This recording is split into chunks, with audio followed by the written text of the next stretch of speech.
Quality और consistent performance के लिए सिर्फ सिल्वर पंप्स एंड मोटर्स, नाम याद रखना।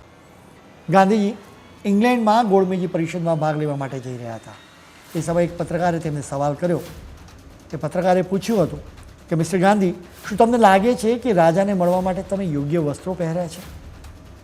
જેના જવાબમાં ગાંધીએ કહ્યું હતું કે મારા વસ્ત્રોની તમે ચિંતા ના કરો, રાજાએ અમારા બંનેને ચાલે એટલા વસ્ત્રો પહેર્યા હશે.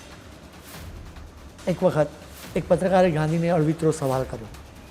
તેણે પૂછ્યું કે શું એ વાત સાચી છે કે વ્યક્તિની ખાવા પીવાની આદતોની અસર તેના ચરિત્ર પર પડે છે?